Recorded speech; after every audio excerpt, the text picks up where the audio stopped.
We'll take up the full hour and 15 minutes anyway, so we Okay. can give people another few minutes to get here. Okay. I know there I know are. some speakers run over, and I don't know. All getting settled in. Let's quieten up, please. Thank you. So hey everyone, welcome. This is Douglas Mallet talk. Mallet, right?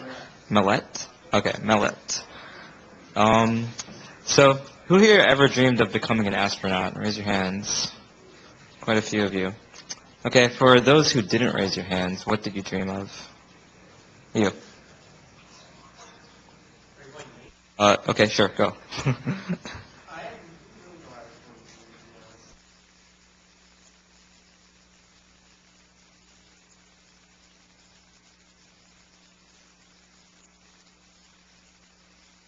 Chef and then a vet. So what are you doing right now? Surprise! Yeah? Okay. Well, I know I dreamed of becoming an astronaut, and I never quite made it that far. Hey, I'm a CS major. I switched out of CS into linguistics, and now I'm kind of leaning on going back into CS. So even my life story is kind of incomplete. So I guess I want to say that space still plays a very important role, even though we kind of just forgot about it. 1960s, we went to space, and then through the 1980s, it was just like, yeah, we're in space, and now it's just like, hey, space. We go up there once in a while. And now we're maybe never going to go back up there ever again because we don't have enough money to fund the program. But Douglas Millet, he loves space, clearly. And he wants to tell you why going back up there will determine the rise or fall of humanity.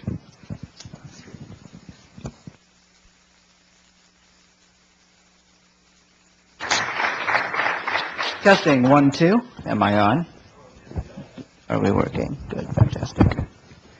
Okay. So just to give you a little background on myself, I am a systems engineer with the Space Shuttle program.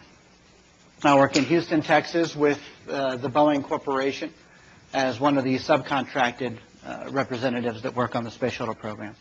What we do is we basically manage all of the technical drawings. So think of anything AutoCAD related that would show what the space shuttle is going to look like in the payload bay. We manage the configuration. I'm in the department called Configuration Management. Now, some of you might even be aware of configuration management from the software side of things. I do hardware configuration management, which kind of sucks because when the space shuttle goes away, I'm job hunting, and all the damn CM jobs are for software stuff, and I'm not a software guy. But there's not a whole lot of hardware CM that I can find. But what we do is we make sure that the drawings match up with what the mission is going to be. I'm actually assigned to OV-105, which is Endeavour. My bird launches February 24th, and then Discovery launches about in April, but we're still playing with the date of that a little bit.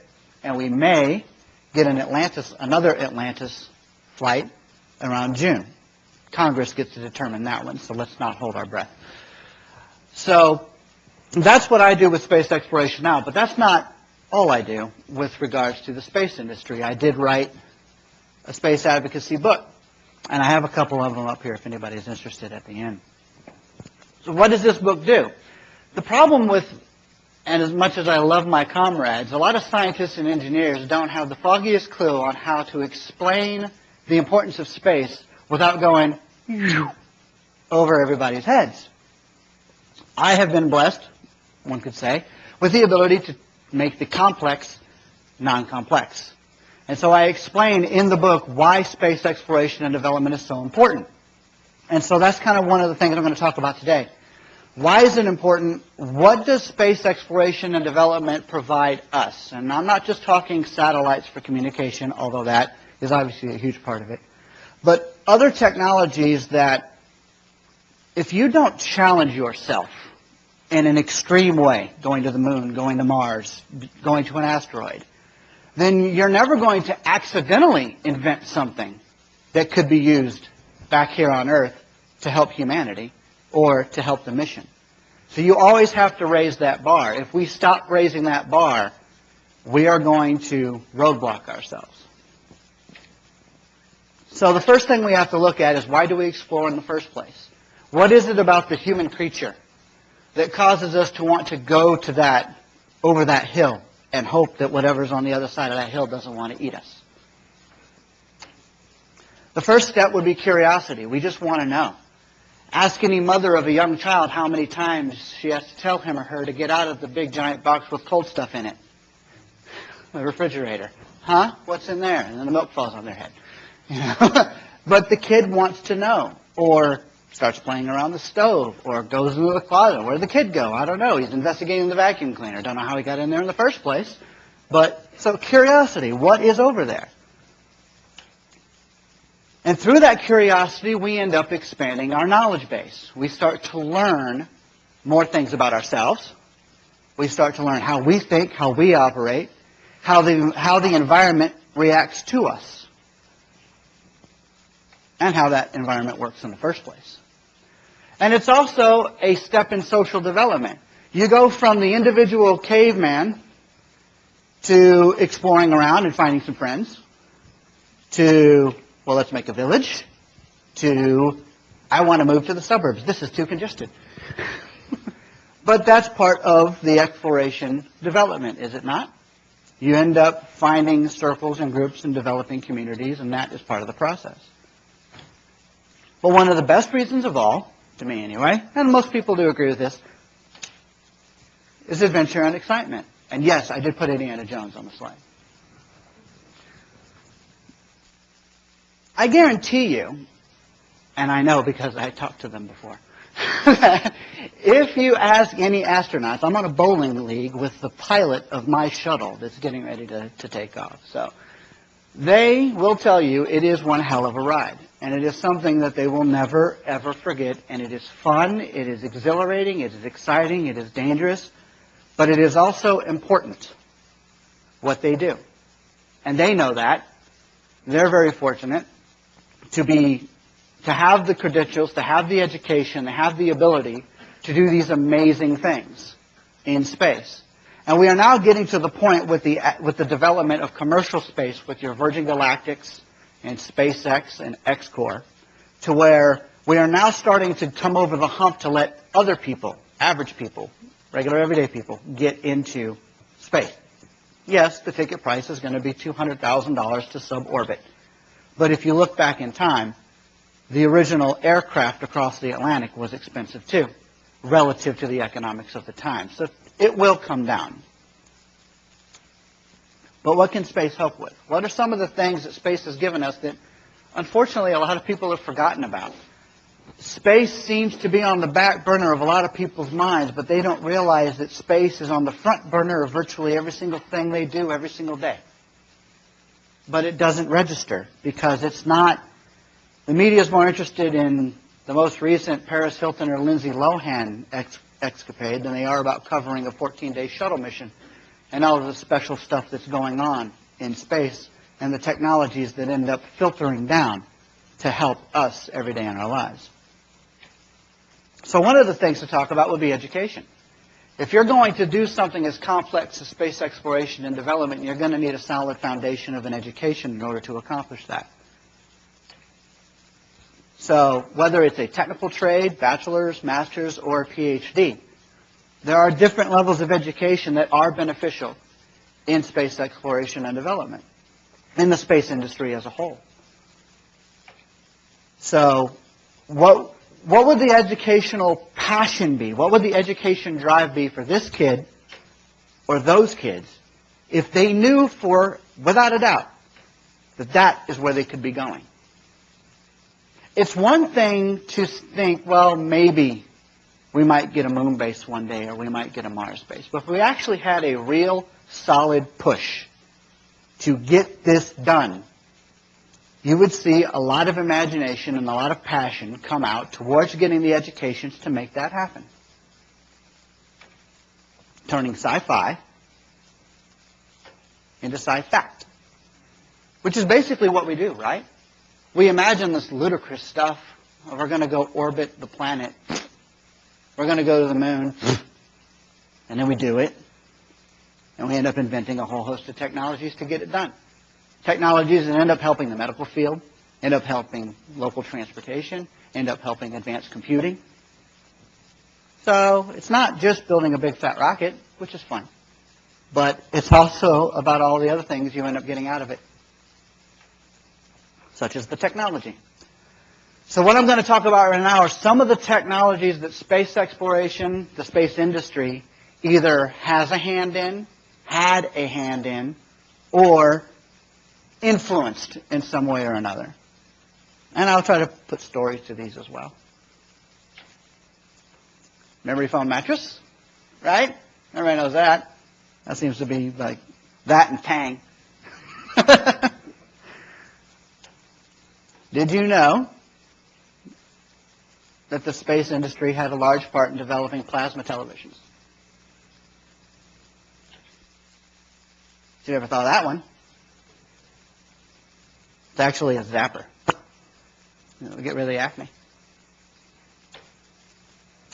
Hierarchical segmentation enhances diagnostic imaging.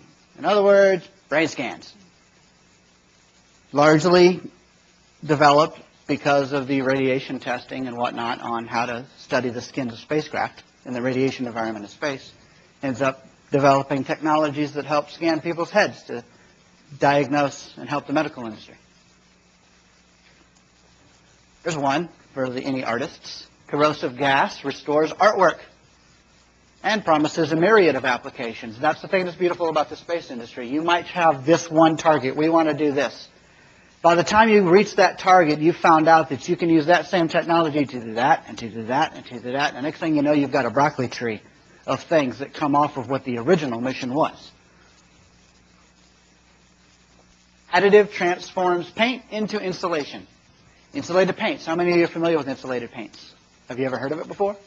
Did you even know such a thing existed? Basically, you paint your house and it is the insulation. It's got an insulated part built into it, which is advantageous on spacecraft. Clean water for remote locations. This happens to be a device in the International Space Station that is a fully self-contained water reclamation system. And it basically, let's see, what does it say?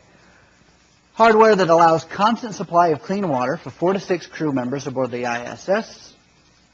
And it reclaims wastewater, including water obtained from the space shuttle's fuel cells, crew member urine, etc., showers, hand wash, oral hygiene water, basically all of that. Because when you're in space, it's not like you can just run to Walmart and reload. It's not quite that easy. And even more so if you're on the moon or if you're on Mars. So you have to develop systems that are as sustainable as possible. That seems to be the catchword these days, right? Sustainability, right? That's in the news. Green, clean, sustainable for the earth, for our environment, for combating global warming, for this, that, and the other thing. Sustainable. Because we only have one planet. Okay? If we keep going at the rate we're going, we're going to be out of a home real fast. And unless you happen to have one sitting in the back, last time I checked, we don't have an extra one. You know, this is it. So we have to do things in a better way to where we can still live good qualities of life, but we can also use our technological prowess to be sustainable. So sustainability in space increases sustainability on Earth. The things that you have to invent to be sustainable on Mars can and usually are applicable right back on Earth. And I'm going to go through some of those. What are some of the things, let's look at the perspective of an astronaut going to, say, a moon base. What are the biological necessities of life for the human creature to exist? Air, food, water, sleep, medical care. Those are pretty much the primary 5. Sleep is highly regulated in space. I mean, they have to force it anyway because you're orbiting the planet. Well, the ISS orbits once every 90 minutes. So you've got a sunrise and a sunset going off a lot more than here. So you got to force yourself. They have to sleep shift cycle and close windows, and basically they have to fake it. But they do a pretty good job. The schedule is very, very managed. So what about a quality of life? Something like shelter. Well, now on Earth, you don't necessarily need a shelter to live. I mean, it makes your quality of life better, but it's not a necessity. You could just sleep under the stars and, hope it doesn't rain. Oh, sorry. But if you're on the moon or Mars, there's no atmosphere for you to just lay under. So in this particular case, shelter is both not only a quality of life need, it is a biological need. If you're in a harsh environment, you actually need a shelter to survive. Clothing, education, energy, transportation, communication. The space industry does have an influence in pretty much every single one of these. We're going to go through some of them.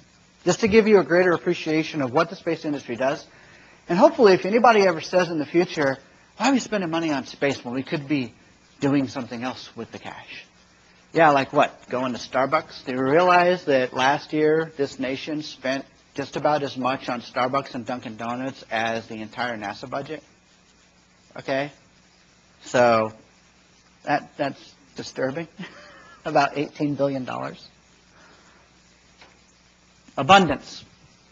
By far the most important word with respect to mankind's ability to live on another world and peacefully on this earth. If you're in space and you do not have an abundance of a need, you have scarcity, you have a problem. Because resupply is not that easy, and people can die in that harsh environment. So you need to develop this where we get back to the sustainability of systems. The sustainability to create the abundance so that the astronauts, the space adventurers, maybe you, or your kids, my daughter, maybe, can explore space safely. So what kind of technology for biological needs can we do that involve abundance for, say, living on Mars, but also can translate back to Earth?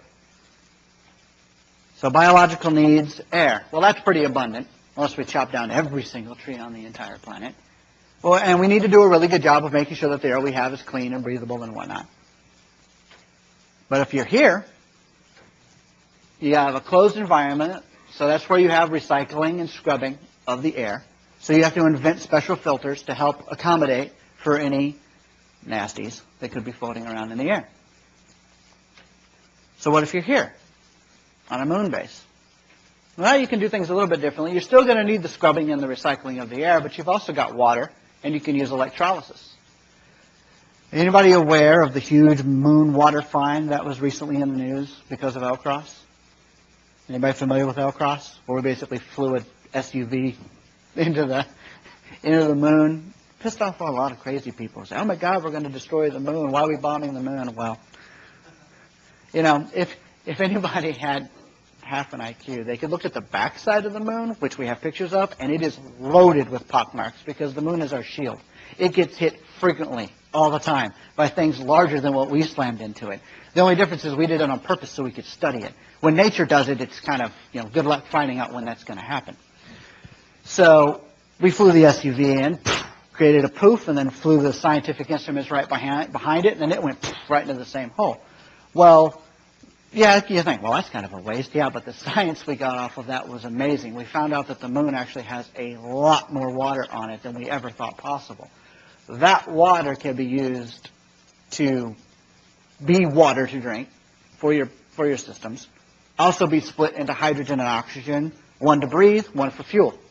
So you could turn the moon base into your orbiting gas station, which would be a lot easier to go to Mars or asteroids or somewhere else if you just had enough fuel on your spacecraft to get up to the moon and then reloaded it and then kicked off from there. Or if you actually did construction on the moon and built just a larger spacecraft that can hold more cargo and hold more stuff. There's a lot of ways. There's an infrastructure issue that you could put into that. So with water, you've got desalinization plants. This is on Earth. Local rain collector facilities, centrifugal centers, systems like I showed that were in the ISS that do water reclamation and clean. And an example of this, there's a publication that NASA does every year called Spin-Off, which basically shows all of the spin-off technologies that they either directly invent or work with industry to create. Like portable nanomesh creates safe drinking water. Basically, in effect, it's a glorified water bottle with a screen in it, and you can go to the nastiest puddle in the savannah or in third world nations or something that the giraffes and the hippopotamuses are rolling around in. Grab that, run it through the mesh, push it out, and you have perfectly clean, drinkable water through that mesh. And NASA ended up helping inventing that. That's a lot easier to deal with than to build a big facility. If you could just give everybody, all the villagers who live there, a water bottle, well, they could go to any local area, any watering hole, and be able to get drinking water. That is a good stopgap solution until you can get in there and build an infrastructure with rain collectors and things like that. Food, vertical farms, hydroponic, aquaponic, self-sustaining, solar-powered, fully automated. So if you're on a Mars or a moon base, you can't exactly be Farmer Jim, with a big square acre plot of land and a rake. The soil, one, doesn't work that way. It's not the same as on the Earth. Two, that's a lot of physical labor going into that process alone, and you're on a completely different world. You're not exactly going to behave the same way. It's going to be more challenging. If you can create a building or a system that quite literally does it all on its own and just starts cranking out food out the back door, done by robotics, this is where you guys would come in with computer science and the programming and being able to get the robotics to perform those tasks in lieu of human labor. Because the astronauts are going to be busy doing all the science. They're trying to do other stuff. They don't need to be sustainable living. They need something a little more advanced given the environment that they're in. But now if you think about it, if we can do that, and by the way, this is possible. It already exists. The technology exists for this to occur. It's already been developed for Moon, Mars base, and on spacecraft. But if it exists now for that, why can't we just put it in third world nations? And we can add an added energy element. You can add fuel cells to the system, and you can add wind power to the system. So you can have a building that is a fully automated hydroponic, solar, wind, hybrid, fuel cell powered, off the grid, on its own, drop it in the middle of the Sahara Desert, and it will still crank out food. Because it's completely climate controlled and self-sustaining.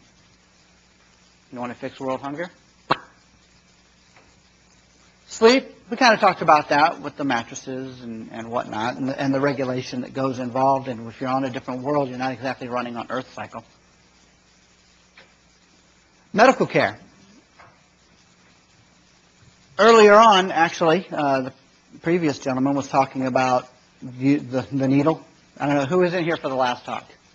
All right, talking about that funny robot, the Lego robot trying to, what if it was a needle poking at you? Well, that right there is called Da Vinci. And that's a robotic surgical device. It's an amazing technology. Basically, the doctor sits in there with this 3D glass setup and has his hands on the triggers. And he can manipulate very, very, very fine, precise instruments and do surgery faster, cleaner, better for the patient, much faster recovery time. We're talking on the order of magnitude 3 to 5 times faster than normal. The incisions are much more precise. They get in there, they get what needs to be done, and they get out. You don't have to just look up Da Vinci Medical on YouTube, and you will find all kinds of information on it. It's an amazing medical system. And on the flip side of that, you've got the ISS, which does biological research. The human body doesn't exactly behave the same in orbit, or it would be on the moon or Mars, as it does on the Earth. There are positives and negatives to that, and either one we can learn from. We know that muscles atrophy, that there is a significant biological detriment to being in null G. All right? It's not really 0 G. People say that, but it's not 0. There is gravity there. You're just falling faster than that. So anyway. So if you're in a null G environment, how does your body react? And you can also look at crystalline structures, and you can look at viruses, and you can look at bacteria, and maybe you can develop antidotes, or you could start looking at serious illnesses that are on the Earth, ship versions of it up to space, and see if there's a way you can beat it. And if you can beat it up there, maybe you can beat it down on the Earth. So there's a lot of medical research that goes on the ISS. Things that end up trickling down and benefiting people right here at home. So, technology for quality of life. Let's look at some of these. Shelter. There's a technology in development at the University of Southern California called contour crafting. Basically, I love this technology. It's a self-erecting robot that then automatically builds a house. It can build a 2,000 square foot house in a day, in 24 hours.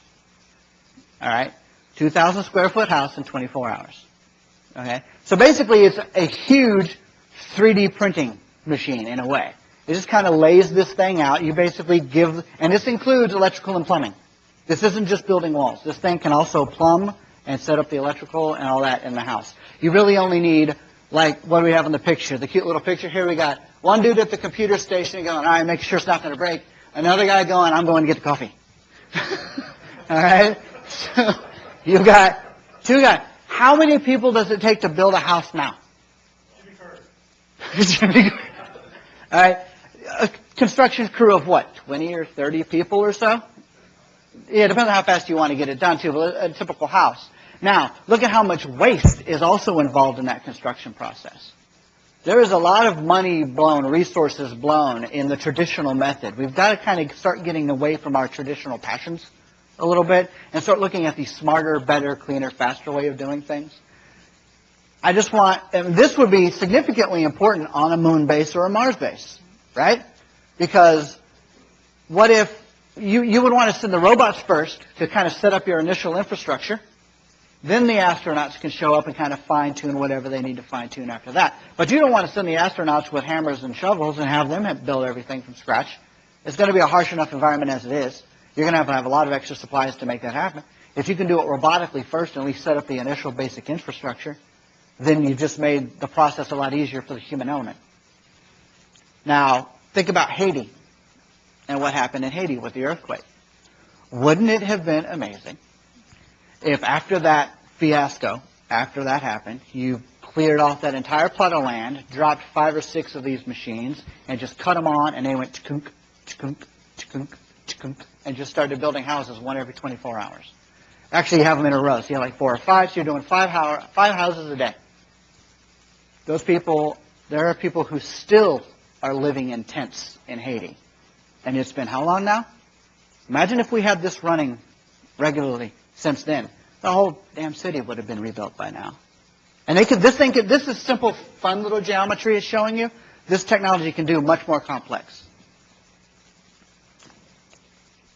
But it's not in full development yet. And it's not in full development yet because of money. He doesn't have enough yet to do the initial prototyping systems. It's these kinds of innovations that need to be supported by people like us. The ones who want to see, those of us who want to see the future become more than what it is right now, this psychotic mess of doing things the old-fashioned way, when we should be really investing and pushing and promoting and talking to our local TV stations and getting things like this on the news and the humanitarian ways that these technologies can help human beings survive. Who was this morning with Mr. Hart's 3D graphical models, his artwork and things like that? How many times did he talk about using 3D printing to create these really complex things? Same idea with what if you're on the Mars or whatever, and you had, or on the moon, and you effectively, what I affectionately call in my book, I call it mooncrete. If you had just a little bit of lunar dust and a little bit of a chemical mix and you made this mooncrete, you could make stuff, make whatever you need out of this 3D system. You could print it. Or if you had shipped plastics or whatever the case may be, you can make your bowls, you can make spoons, you can make whatever you need there. Instead of having to ship stuff, you just send the raw materials and let these advanced systems make these products for you. Again, another applicable system in a third world environment where they're trying desperately to survive and develop and grow to a 21st century level. These kinds of technologies, if used in a humanitarian, altruistic kind of way, could help them achieve that. Education. I think we're all pretty well versed on how technology helps education. And a lot of that, as far as the space industry is concerned, is pushing the science, engineering, and technology aspect of things you can do with your life. There's also different research going on how to implement education. The gentleman right here, Sugata Mitra, if you looked him up, he's given TED Talks on restructuring the educational paradigm. Right now we have the very Bismarckian system, which is kind of what I have now. The teacher up front and all the little rows of students in the back. And it's not a very dynamic, interactive educational set. Technology helps with that because he uses the internet, global communications, that's where the space comes in, the communication aspect. The satellite communications to basically give information at a moment's notice at the speed of light to people around the world. That's something we've never had before in human history. That's something very important you should think about. You now have access to almost any kind of information that you need at the push of a button.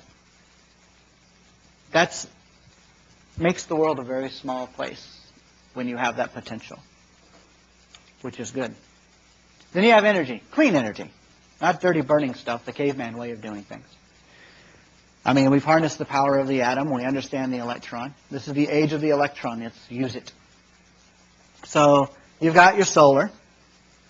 The space industry definitely had a large part to do with that, with the satellites and everything that needed to be powered in some way. They also, of course, pioneered fuel cell technology. But there's also this one, space-based solar power. It is a serious technology. It's been on the books for decades. Well, basically, you have a satellite up there that collects the raw solar power, converts it into a very safe microwave beam, and blasts it down to a receiving station. You could fly right through it in an airplane or something. Your airplane would be like a Faraday cage, so the microwave beam would hit it and kind of go around it, so people wouldn't be damaged by it. Bird could fly right through it. Probably wouldn't want to sit in it very long, but what's going to really sit in it? It's going to a receiving station that nothing's really going to be on.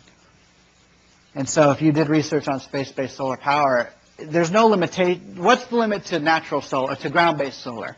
Well, one, daytime, nighttime. That's kind of a big one, right?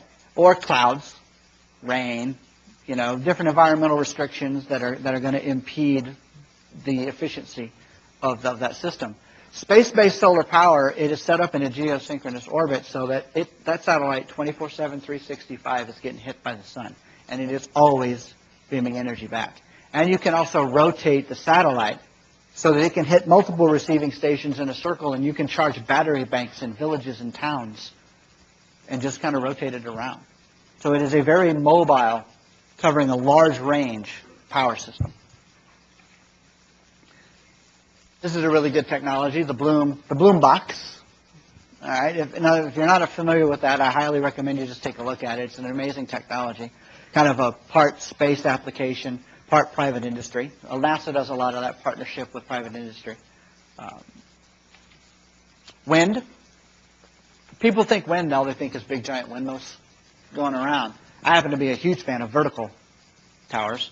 They're much more efficient. And if you put magnetic bearings in them, you can basically blow on it and it will spin because it doesn't have the same friction resistance of having regular bearings in it. So you have these vertical wind setups, just like these lights. This happens to be a CG graphic display, but it's perfectly conceivable that you could have these magnetically set vanes on these lights, and just the slightest breeze will get it going, and it'll keep the lights going at night. Or at least during the day, charge batteries that are at the base, and then the batteries would feed it at night if there's not enough wind. But the wind would be the primary, the batteries would be the backup.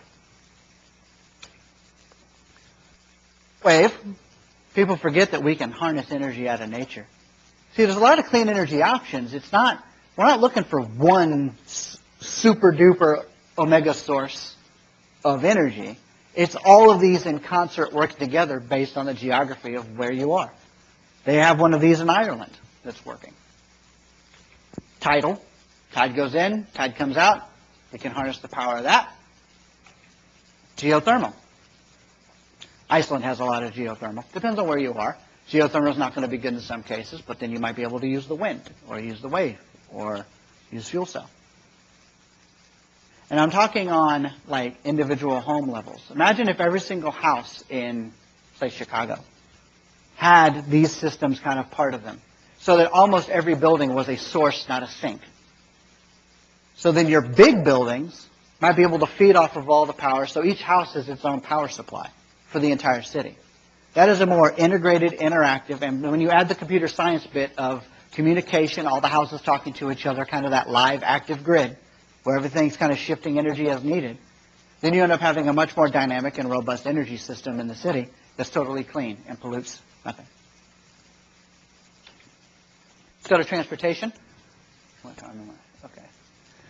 So things like this are driven by GPS, which of course is significantly derivative from space exploration and development, getting those satellites up there that can provide the GPS coordinate systems. This is called the Ultra Transport. Basically, you hop in, you tell it where you want to go, and it takes off and it goes down these little tracks. They actually have this running in England right now at the Heathrow Airport, kind of test running this system as a way to get around the airport. Transportation, electric cars. Now, I just happen to like Tesla because their cars look pretty badass. But, you know, you've got, was it Nissan Leaf that's coming out or has come out already? All right, so electric cars are finally catching on. They're not these little small slow things. There is a electric drag car. I think a guy retrofitted a Datsun or something like that. He blows Mustangs and Corvettes off the line. All right, he is significantly faster than the sports cars that he goes up against in his class, because electric power is instant torque to the tires. There is no lag or delay or anything. It's like you press it, you're gone. And if you have four-wheel power, in other words, if every one of your wheels is its own electric motor, it's called the Skate. It's by GM, the GM Skate.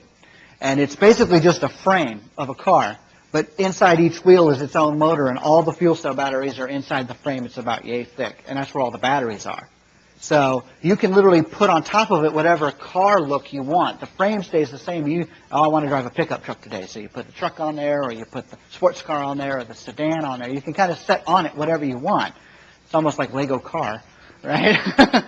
But it's electric powered, and each tire has its own motor, so it's more efficient. It draws power directly to each tire. It's not one central unit going to each individual tire. It's a very interesting idea. If you look it up, again, you can YouTube it, GM Skate, and you can see all kinds of information on it.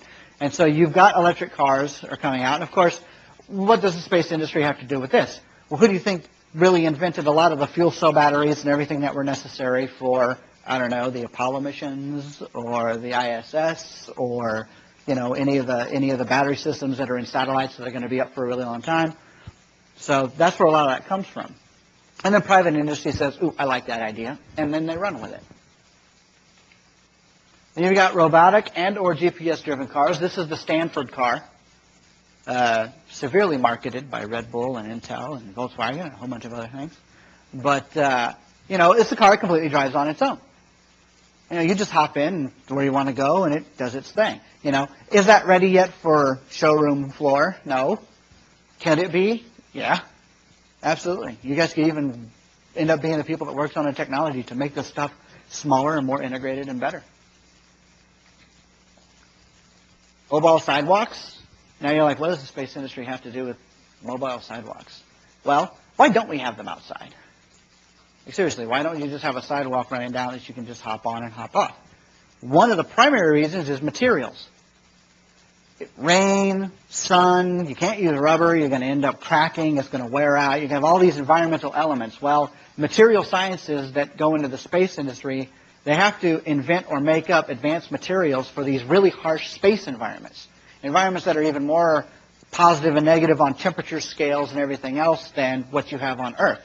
So you could use all of these advanced materials to your benefit in making things like mobile sidewalks. It sounds kind of funny, you know, but wouldn't it be easier to walk to the store or something like that if you had a sidewalk you just kind of hop on? You could still walk at a normal pace, but you get there a lot faster. Just little simple things that could be done in neighborhoods so people can get around. Maglev train systems. That's where you get into the engineering, aerospace engineers looking at ways. One of the primary things that came from the Maglev train system is the Maglev launcher for rockets. So if you had a 10-mile long track that slowly went up and you had just a cargo payload on it, could you accelerate that thing fast enough and get it to go off? Well, on the Earth, kind of hard to do because you've got a lot of wind and drag and thermal heating issues and things like that you're going to run into. If you go too fast, you just light yourself on fire. But if you did it on the moon, where there's no atmosphere at all, you could definitely do a significant launch off of, say, the moon using a maglev kind of system. Well, they've kind of parlayed that into maglev trains, which Japan uses a lot of. It's very popular in Asia. I wish it was more popular in the United States. We seem to be seriously attached to our cars and not so interested in more robust, mass transit systems. But a maglev train would do a whole lot of good to reducing the carbon footprint. Transportation. This one is theoretical on paper, but is plausible. The issue with this bad boy is cost more than anything else. But basically, it's a 2,000-mile-an-hour train in a vacuum. You just basically, build an infrastructure unit, suck all the air out, and so you want to go from New York to LA in about 3 hours. or so, do it. It's possible. You could even do it underground, or you can do it underwater. This one happens to be talking about what if you were going transatlantic, going from like New York to London. How would you do that in a system like this? You'd be able to make up some serious distance. Talk about making the world a smaller place. And it's no less safe than flying a 750 mile an hour airplane at 40,000 feet, and if you lose both engines, you're toast anyway. So, I mean, people will say 2,000 miles an hour, Jesus Christ, you're going to kill everybody. Well, if you're in an airplane, you're going to kill everybody too. So, I mean, it's not, at some point, you're already going fast enough. Going a little bit faster isn't really going to hurt much.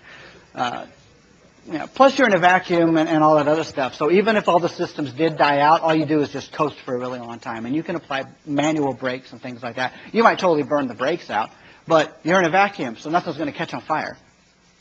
There's no oxygen. So even if you were sparking like that, it's going to go and go out anyway. So, and then you would flood the air back into it and be able to rescue everybody. So there's a lot of contingency. Engineers will fix that. Okay, so I'm not too worried about that. And then, of course, we've got communication. Something I'm sure all of you use all the time. You've got your Wi-Fi. You all got your laptops up. Some of you are probably playing that stupid mining game. See? You laugh. You're playing that damn mining game, aren't you?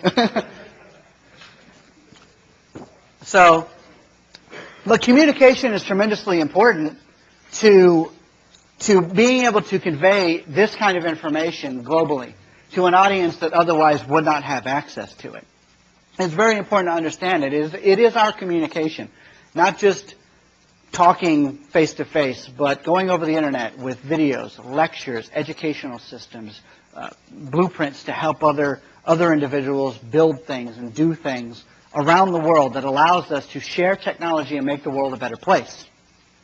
So communication, as facilitated by the space industry, are all those satellites that are in orbit that allow all of this instant global communication at the speed of light. Because that's the target in the long run. In the long run, our goal is to explore not just our home, this rock, but our home, this galaxy. And beyond that, our home, this universe. But you've got to take the proper steps. And so by going to this level, by having a target of, we want to explore the galaxy, does that sound like really, really far off? Yeah. 100 years ago, we weren't flying airplanes. Were we? Not really. Not as we are now. So just think what the next 100 years is going to be like. And then the next 100 years is going to be like. And then look at the exponential growth of technology as it is anyway. We get better and faster, better and faster, better and faster. So this is not really an unrealistic target. We just have to push the science, the engineering, and the technology as it applies to space exploration and development, but also as it applies to home-based systems, communication systems, material sciences, problems that we need to solve on the Earth, problems we need to solve in space. They end up all coming together in one little kumbaya anyway. Because it's not that we should. It's that we must. It's the only way we're really going to grow as a species. It's the only way we're going to end up bettering the living conditions of every man, woman, and child on this planet. Thank you.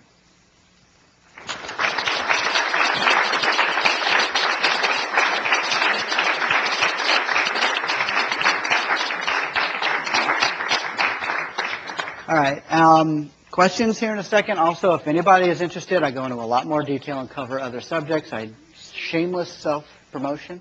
I do have 6 copies of my book. It's only $20. So if anybody is interested in that, we can do that towards the end. But anybody have any questions? Yes.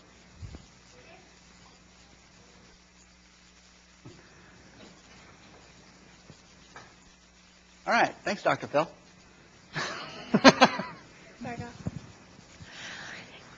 If we want to build a moon base, but we can't predict when the asteroids are hitting the moon and the moon acts as our shield, how do we keep the base from getting destroyed? Most of the asteroids hit the dark side or the outside face of the moon because the moon is tidally locked to us, so what we see doesn't get hit as frequently as what's there. Honestly, a moon base, the majority of it would be subterranean or sublunar. I can't say terranean because that's Earth. It would be sublunar. So you would have some kind of facility on the top. You can build shielding for that. The rocks that hit the moon are a lot smaller. You just have to build a really thick shield. But honestly, a lot of it would be sublunar because you do run the risk of it getting hit. Now, statistically, lightning never strikes in the same place twice kind of thing. The odds are that if you build a moon base with a small footprint, the probability of it getting hit is relatively small. So even if you did get hit once, the odds of you getting hit again would be remote. And if it did happen, well, it sucks to be a shareholder in that company. But but that's basically the general idea. A lot of the ideas for a moon base would be sublunar, where you would like dig a tunnel down robotically. And who's familiar with Bigelow Aerospace? All right, they're doing inflatable habitats for orbit. Well, same kind of idea. You dig a hole into the lunar underground, sit this thing in there, and then inflate it up and kind of reinforce it. And then you could shove mooncrete into there, into kind of like a honeycomb. It'd be a honeycomb shell that you've inflated. Shove that in there. Now you have this really solid foundation inside the tunnels, and you just build these big rooms, kind of using that idea. I kind of talk about that a little bit in the detail. So that would be how. Thanks. Sure. Anybody else? Concrete or something else, the building printer? You can use regular concrete. He has also invented something that's a little bit better, faster, curing, more solid, helps withstand earthquakes and things like that. So he's also doing materials research. But I don't think that's his, I don't know if off the top of my head if that's his forte so much. It might be. And he just thought of this robotic bit to add to it. But those are the things that would be considered in the future development of that system, is what would you make it out of? It can drop rebar and stuff into there too. So you would kind of lay some, drop some rebar, and keep laying it as it goes and kind of build it up that way. So there's ways to reinforce it as the computer builds it. But you can research contour crafting. It's contourcrafting.com. It's got an entire web page on it. It's amazing technology. So you said you were a system engineer. Can you tell us of some amusing system engineering, say, failures that you had to deal with in the shuttle? Unfortunately, my job's not that exciting. I know, I wish it was. I don't work at the Kennedy Space Center, so I'm not on the interactive hardware side like that kind of system engineering. Let me think. We really just manage. I'm a glorified database manager right now. It's all the drawings. But I do a lot of research on this other stuff because that job doesn't exactly fulfill me, so I do a lot of other things. I'm trying to think of a failure we've ever had that I was there for, because I came in post the accidents. So I wasn't there for Columbia. I definitely wasn't there for Challenger. I was a kid when Challenger happened. Let me think. If I can think of anything interesting, I'll spit it out of the middle of nowhere, but I can't think of anything right now. Anybody else? Over here?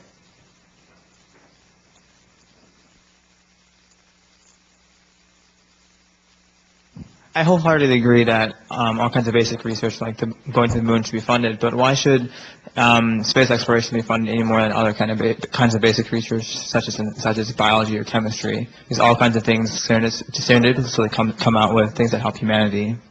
Okay. I wouldn't say that space exploration needs more than any other kind, although I think they should work together more. I think if they actually pooled their funding, you got the biological research and stuff like that, space helps them. Now, they do work together a little bit, but if they could share resources a lot better, that'd be easier. Right now, they're so compartmentalized, they almost can't help each other in that way. So you'd be able to increase the financial pot if you would let them work together in a way that's more beneficial to both of their research paradigms. But they're both, I mean, I'm biased. I'll tell you straight up. You know, I just think space exploration covers a lot. You know, some research entities cover a very specific point of view, whereas space exploration actually incorporates all of them into one thing. And so that's why I think it would need a little more money if it was going to get some, why it would be more worthy than anything else, because if it had more resource, it could bring those other ones into the fold and do more for them too. Whereas if they had more money, their biological research on the Earth can't really help out anything that's going on in space, but the space can help the biological, so it can trickle down one way, but it doesn't upscale the same way. So that's why. Anyone? All right, cool. Is that good? Oh, wait, they're back there. See, there's always that last person. Wait. In your talk, you mentioned technological solutions to a number of humanitarian problems. Yeah. And in practice, outside of the industrialized world, technological solutions tend to not work that well because they rely on manufacturing infrastructure and people with technical skills to maintain the technology. Right. So what's your take on that? That's where you run into the holistic solution set of not just dropping a high-tech system on their front lawn and saying, have fun with it, but it's also educating them how does it work and giving them a basis. I mean, yeah, of course you got to work on the reading and the writing and stuff like that, but that kind of comes with the whole system. You've got to start somewhere. If you can at least provide a technical solution, say the food idea. Now you've gotten that off the table. Now they're not starving to death. Hooray. So now that they're not worried about that, they can get educated on how does that system work? How do those robots and how does that system give me what I need to live? And kind of give them a basis of that understanding and end up developing that education throughout, the rest of the system so that if it does break or malfunction or whatever, they kind of know how it works and they can maybe troubleshoot it on their own, or if nothing else, they can call or make contact with the manufacturer and say, how this broke and how do I take care of it? But it would also be incumbent upon the manufacturer to not be so worried about the bottom line as like making the most amount of profit possible, but just enough to where they can help those people maintain that for 20 and 30-year runs and work with them, not against them in that respect. We've got to become a little bit more, selfless in that respect.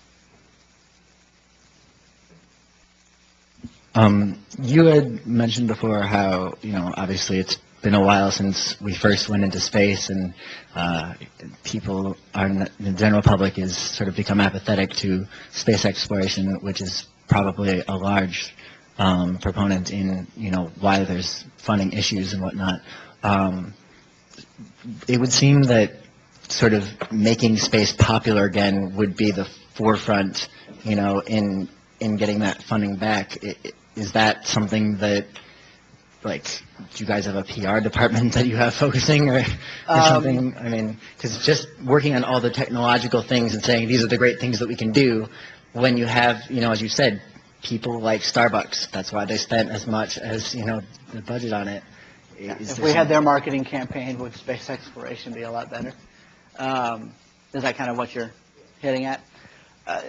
I don't work for NASA, but I know enough NASA people in the system. They actually can't advertise. In a way, there's a thing in there, because they're a government entity, they're not allowed to do those kinds of commercials. They're not allowed to promote themselves, which is unfortunate. So it really boils down to us promoting them for them.